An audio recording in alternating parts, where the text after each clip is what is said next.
কোন একটা ধ্যার গোবিন্দপুর ভাগার একটা, কোথায় আমার ছেলেটা পড়ে আছে আমি বুঝতেই পারছি না। এটা ভাগার নয়,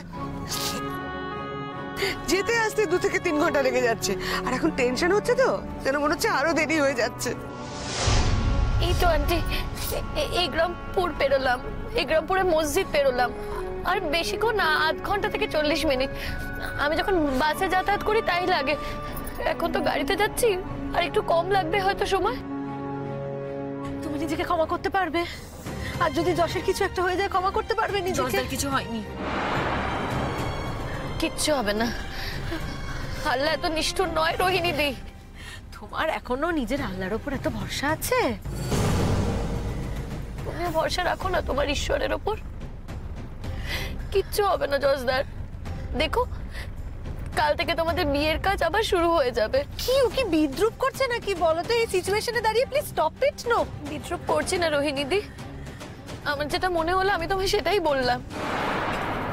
সবাই একটু তাড়াতাড়ি হাত চালান ভাই, রাতের মধ্যে কাজটা শেষ করতে হবে। আরে গর্তটা তো ঠিক মতো করতে হবে, তা না হলে গোটা মানুষটাকে ঢোকাবো কি করে? একেই বলে জ্যান্ত কবর দেওয়া। আমাদের ভালো মতো আনন্দের সঙ্গে কাজটা করতে দাও। না সবই ঠিক আছে, মানে আমি একটু ভয় পাচ্ছি আর কি, খবরটা কোনো রকম ভাবে জানাজানি হয়ে গেলে তো কাজটা পণ্ড হয়ে যাবে। একবার যখন ওকে হাতের মুঠোয় পেয়েছি তখন তো ছাড়া যাবে না কিছুতেই। ছাড়বো মানে? ধরে যখন ফেলেইছি তখন আবার ছাড়ার প্রশ্ন আসছে কোত্থেকে? আর একটুখানি সময়, আর কিছুক্ষণের ভেতরে আমাদের গর্ত খোঁড়া শেষ, আর তারপরও মাটির নিচে নিশ্চিন্তে ঘুমোবে। বুঝতে পারছো?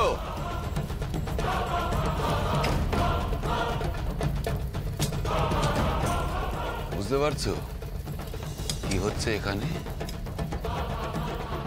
বুঝেছো? আমার মেয়ের সম্মান নষ্ট করার ফলে কি শাস্তি পেতে হচ্ছে তোমাকে, বুঝেছো? আমি জানি না রঞ্জাব, আমি কি করবো আমি কিচ্ছু বুঝতে পারছি না। এই জন্যই তো বলছি আমাকে নিয়ে চলো। আমি তোমাকে এই বিপদের মধ্যে একা একা কি করে যেতে দিই বলো তো? আমাকে নিয়ে চলো, বারবার এক কথা তো আমি বলছি, আমাকে নিয়ে চলো ভাবি। আমার জীবনের কি দাম আছে বলো তো? কি দাম আছে? ওই তো 3 জন বুড়ো বুড়িকে আমি দেখি, আনোয়ার তো আছে, আনোয়ার ওদের খুব ভালোবাসে, শ্যামলীর মা আছে, ওরা ঠিক ওদের দেখে শুনে রেখে দেবে। আচ্ছা এরকমও তো হতে পারতো, আমার যদি অনেক দূরে বিয়ে হয়ে যেত, আমি তো রোজ রোজ ওদের দেখতে আসতে পারতাম না বলো? তোমার জীবনের দাম তোমার কাছে না থাকলেও আরেকজন মানুষের কাছে যে তোমার জীবনের দাম আছে তা তো আমি জানি রঞ্জাপা। তোমার জীবনের দাম তোমার কাছে না থাকলেও আরেকজন মানুষের কাছে যে তোমার জীবনের দাম আছে তা তো আমি জানি রঞ্জাপা।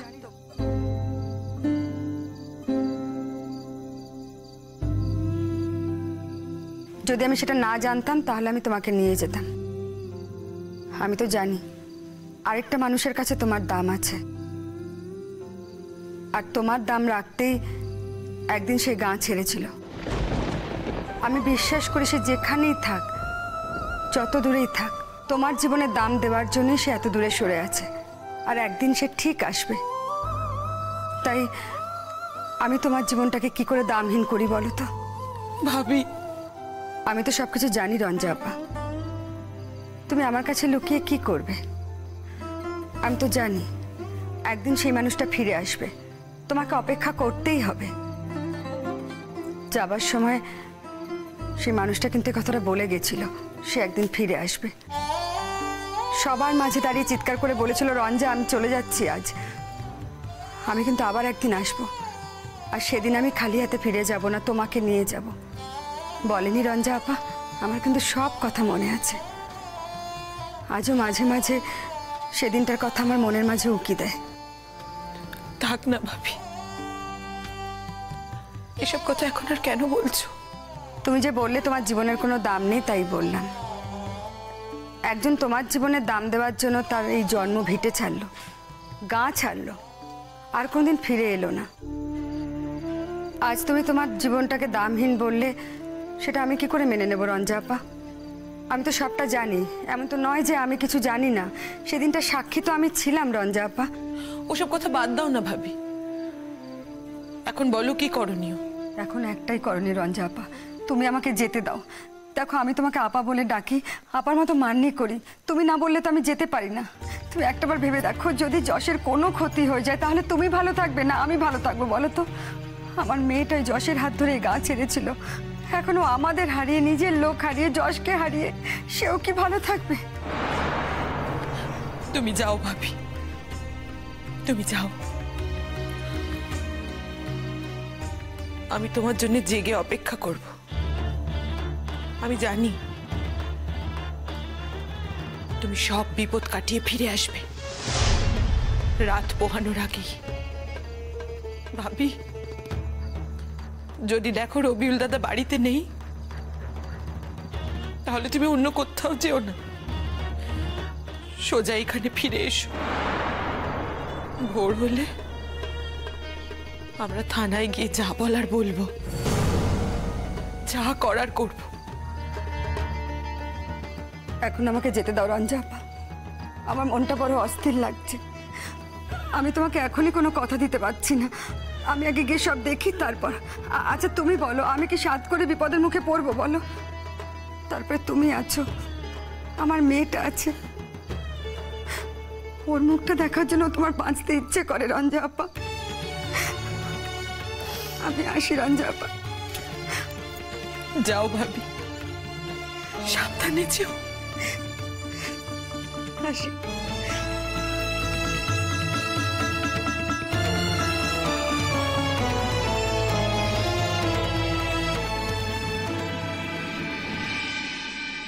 তোমার কোনো কথা শুনতেই চাইছি না এখন, তুমি বুঝতে পারছো না হয়তো, তোমার কোনো কথা শুনতে চাইছি না।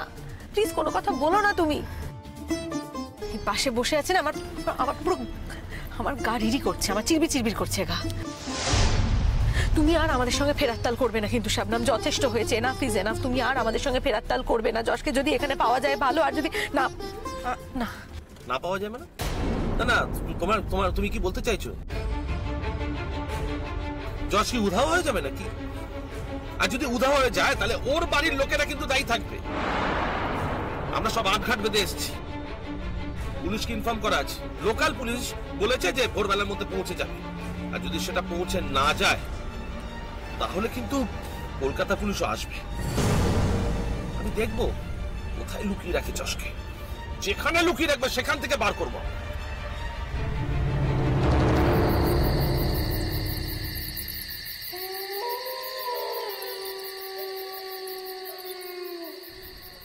যে ভয়টা মনে মনে পাচ্ছিলাম শেষ পর্যন্ত কি তাই হচ্ছে? শবনমের বাবা বাসায় নেই, বাইরে থেকে তালা দিয়ে তাহলেও গেল কোথায়? সারা রাত কোথায় আছে সে? রাতে তো সে বাড়ির বাইরে থাকার লোক নয়, আর এই গ্রামে তার কোনো কুটুমও নেই যে তার বাড়িতে গিয়ে থাকবে। তাহলে কোথায় গেছে?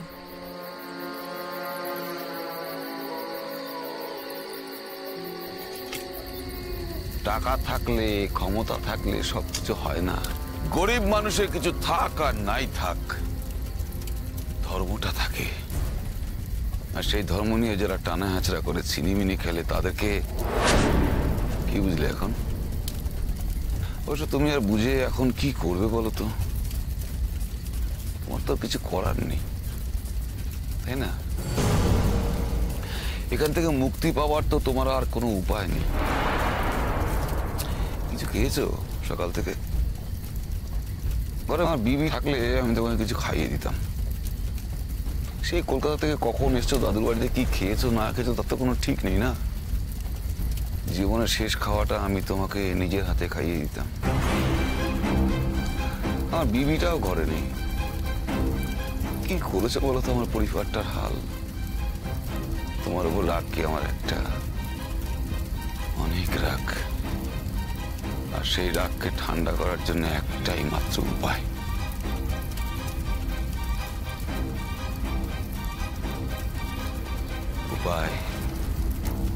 একটাই, তোকে জ্যান্ত খবর দেয়া। ওর হাত দিয়ে কি তাহলে যশের কোনো মারাত্মক সর্বনাশ ঘটে গেল? রঞ্জা আপা আমায় বলেছিল যে বাড়িটা দেখেই চলে যেতে, কিন্তু এখন আমি কি করে ফিরবো? লোকটা বাড়িতে নেই, কোথায় গেছে আমাকে তো দেখতেই হবে।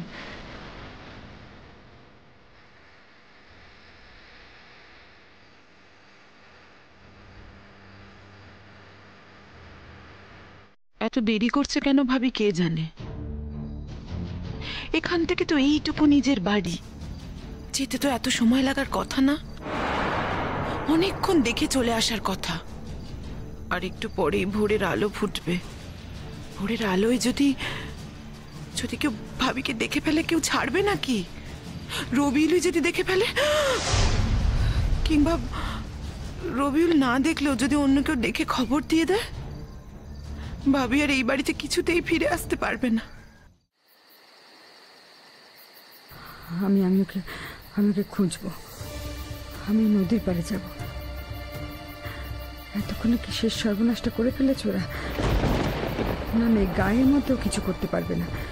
ওর যদি ওকে খতম করার ইচ্ছে থাকে তাহলে ও নদীর পাড়ে নিয়ে যাবে, তারপর কেটে নদীতে ভাসিয়ে দেবে। সেই কাজটা ওকে এখনো শেষ করে ফেলেছে।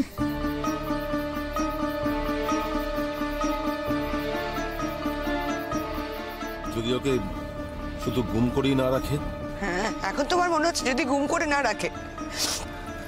আসলে দোষটা আমারই উচিত ছিল এই মেয়েটাকে প্রথম দিন ঘাট ধাক্কা দিয়ে বাড়ি থেকে বের করে দেওয়া। রেশনালি কথা বলে, যদি প্রথম দিন ওকে ঘাট ধাক্কা দিয়ে বের করে দিতাম তাহলে জজ যে আরো অ্যারোগেন্ট হয়ে উঠতো না, আরো বেপরোয়া হয়ে উঠতো না, তার কোনো গ্যারান্টি তুমি দিতে পারো? নিজেদের মধ্যে অশান্তি করে কোনো লাভ নেই, তো যত তাড়াতাড়ি সম্ভব আমাদের স্পটে পৌঁছতে হবে। আমার আর ভালো লাগছে না, এই সেই গ্রাম, এই সেই বাড়ি, এই রাস্তা দিয়ে আমাকে আবার কিছুদিন পর যেতে হচ্ছে। কেন ভাই? শুধুমাত্র তোমার জন্য তো? দরকার ছিল না তো শাবনম, দরকার ছিল না তো, বলো দরকার ছিল না তো? কি দরকার ছিল তোমার? টাকা, পড়াশোনার জন্য টাকা আমি দিয়ে দিতাম। এখনকার পড়াশোনার পরে ভবিষ্যতে তুমি আরো যা যা পড়াশোনা করতে চাও সবের টাকা দিয়ে দিতাম। তোমার ফ্যামিলির ভরণ পোষণ সবকিছুর খরচ খরচার টাকা আমার বাপি দিয়ে দিত। তুমি তো আমাদের ঘাট থেকে নেমে যেতে পারতে।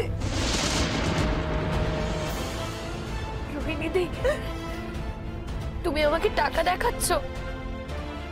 ওর মনে দয়া আছে তো, তাই শুধু টাকা দেখাচ্ছি, আমার মতো খালি দরজা দেখিয়ে দেয়নি। না শোনো, আমি তোমাকে একটা কথা বলি, আমি তোমাকে একটা লামসাম অ্যামাউন্ট দিয়ে দেবো, ঠিক আছে শাবনম? আমি তোমাকে একটা লামসাম অ্যামাউন্ট দিয়ে দেবো। এই টাকার জন্যই তো সবটা কিছু, বলো? তুমি যা যা করলে সবটাই তো টাকার জন্য। না হলে হঠাৎ করে এত বছর পর যশকে দেখে এমন তো নয় যে তোমার ভালোবাসা উতলে উঠলো, তুমি প্রেমে একেবারে হাবুডুবু খেতে শুরু করলে, তা তো নয়। আই বিলিভ সো, তা হতে পারে না। মানে মূল সূত্রটা হলো টাকা। যশের মতো একটা ভালো ছেলে, যারা এত ভালো একটা ক্যারিয়ার, এত ব্রাইট একটা ফিউচার, তাকে যদি কেউ কোনোভাবে পটিয়ে নেওয়া যায় তাহলে তো টাকা পয়সাটা ইজিলি হাতিয়ে নেওয়া যাবে, সুখে স্বাচ্ছন্দ্যে থাকা যাবে, সবটা হয়ে যাবে। সব না, আই প্রমিস আমি সেই টাকা তোমায় দিয়ে দেবো। কিন্তু তুমি আমাকে একটু বাকি জীবনটা শান্তিতে থাকতে দেবে, বলো তো? দেবে? আমি তোমাকে বলে দিচ্ছি, যশ যদি ফিরে আসে না, যশকে যদি খুঁজে পাওয়া যায়, তাহলে তুমি কোনো অবস্থাতেই যশের মুখ দেখতে আসবে না আমাদের সাথে, একদম আসবে না। যদি যশ চায়ও, তুমি ওর মুখ দেখবে না সারা জীবন, এটা আমায় কথা দাও। আন্টি, আগে যশদাকে খুঁজে পাই, তারপর নয় আপনাদের সব কথা শুনবো। তার মানে তুমি বলতে চাইছো যে যশকে খুঁজে নাও পাওয়া যেতে পারে, তাই তো? আমি তো সে কথা বলিনি দাদা ভাই। তুমি বলনি বটে, তবে তুমি যে কথাটা বলেছো তার মধ্যে ওই কথাটাই মিশে রয়েছে। তুমি তোমার গ্রামের লোকদের ভালো করে চেনো, আমরাও চিনি। আমি তো অন্তত তোমাকে দেখে বুঝতে পারছি তোমরা কত দূর অব্দি যেতে পারো। তুমি যদি এত দূর অব্দি যেতে পারো, তাহলে তোমার গ্রামের লোকরা যে কত দূর অব্দি যেতে পারে সে ধারণা আমাদের আছে। তবে একটা কথা তোমাকে বলে রাখছি, যশের গায়ে যদি একটা আঁচড় পড়ে না, তাহলে রবিউলকে কিন্তু তুমি সারা জীবন কারাগারেই খুঁজে পাবে।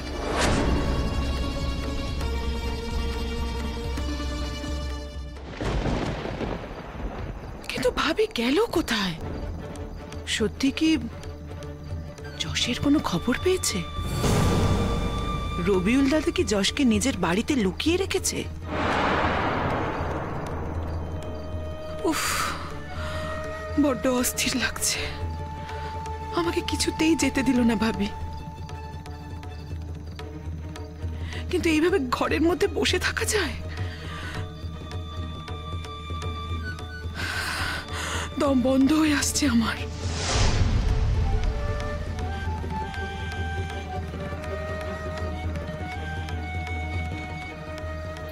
আল্লাহ আমার মুখ রেখো, আল্লাহ আমার মুখ রেখো। আমি যেন যশের খবর পাই, যশকে যেন বাঁচানোর একটু সুযোগ পাই। যে মানুষটা এত করেছে, আমার মেয়ের প্রাণ বাঁচিয়েছে, আর সেই মানুষটারই কিনা আমার মেয়ের বাবার হাতে প্রাণ যাবে। আমি বেঁচে থাকতে এটা কখনোই হতে দেব না, আমি কখনো হতে দেব না। তাহলে আল্লাহ আমাকে ক্ষমা করবে না। আল্লাহ, আমি যশকে বাঁচাতে চাই। আল্লাহ, তুমি শুধু আমাকে একটু সাথ দাও। তুমি চাইলে সব হয়, তুমি চাইলে সব হয়। আল্লাহ, তুমি একটু আমাকে সাথ দাও।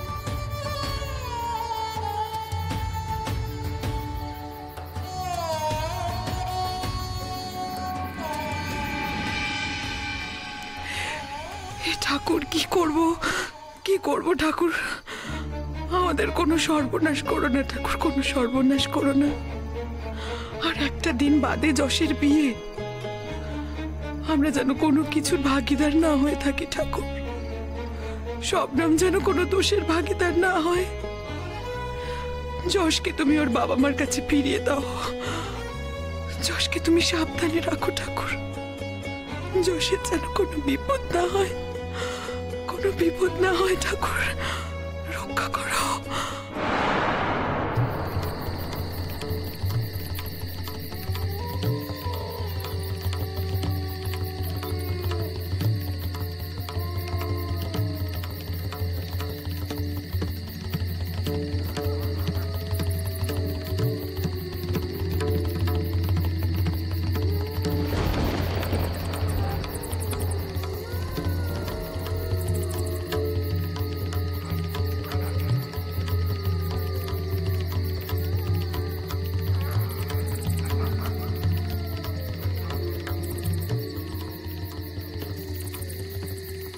তাড়াতাড়ি করো গো, ওর আগে কাজটা শেষ করতে হবে তো।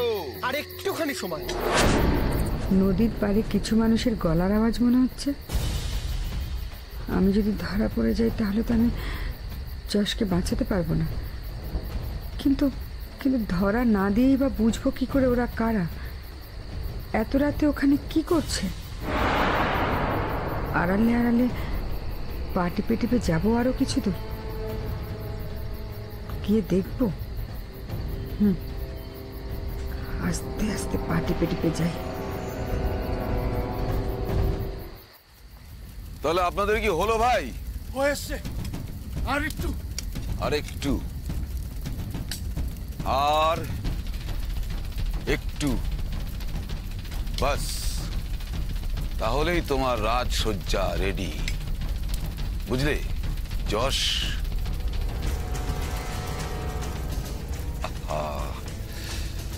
তুমি আমাদের গাঁয়ের অতিথি,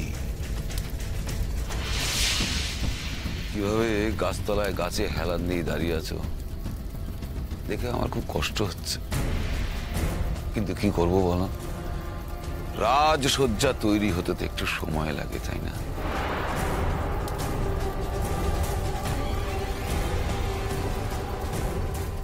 তোমার চোখটা কিরকম ছলছল ছলছল করছে গো, চোখের জল। এরকম কখনো ভাবোনি না যে এরকম বিপদ হতে পারে? আমার যখন চোখের জল বেরিয়েছিল, সেই আগুন ঝরা চোখের জলের দাম দিয়েছিলে তুমি? দাওনি তো। তাহলে আমি তোমার চোখের জলের দাম কি করে দিই বলো তো?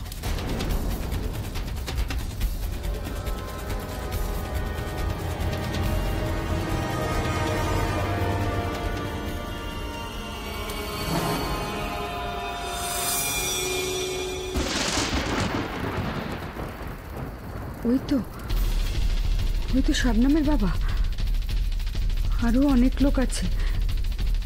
হুজুরের গলাও শুনলাম মনে হলো। তার মানে এখানে ওরা কিছু একটা করছে। যশকে কি একেবারে শেষ করে দিয়েছে প্রাণে, নাকি শেষ করবে, কিচ্ছু বুঝতে পারছি না। মশালের আলোটা জ্বলছে নিচ্ছে, যদি এই আলোটায় সবটা একবার দেখে নিতে পারতাম।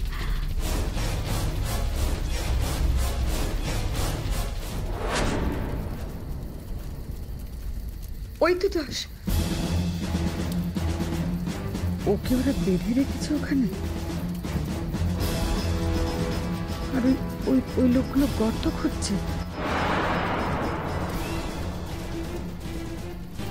তার মানে গর্ত খুঁড়ে ওরা ওকে মেরে কবর দেবে? হায় আল্লাহ, এত বড় সর্বনাশ, এত বড় সর্বনাশ আমি হতে দেব না, আমি কিছুতেই হতে দেব না। কিন্তু আমি বাঁচাবো কি করে? এখন যদি আমি ওদের সামনে গিয়ে চিৎকার করেও বলি যে কাজ তোমরা করো না, কিন্তু ওরা তো কেউ শুনবে না আমার কথা। আমি এখন কি করব আল্লাহ, কি করব? হাতে কতটুকু সময় আছে তাও তো আমি জানি না। এর মধ্যে দৌড়ে থানায় চলে যাব? আজ বিকেলেই তো যশ বড়বাবুকে গিয়ে সবকিছু বলে এসেছিল, আর বড়বাবু বলেছিল কোনো গন্ডগোল হলে জানাতে। এখন তো জানাতেই পারি, কিন্তু এত রাতে কি বড়বাবু থানায় থাকবে? না, যে থাকে তাকেই না হয় একটু খবর দিয়ে আসবো। যেমন করেই হোক আমাকে থানায় যেতেই হবে।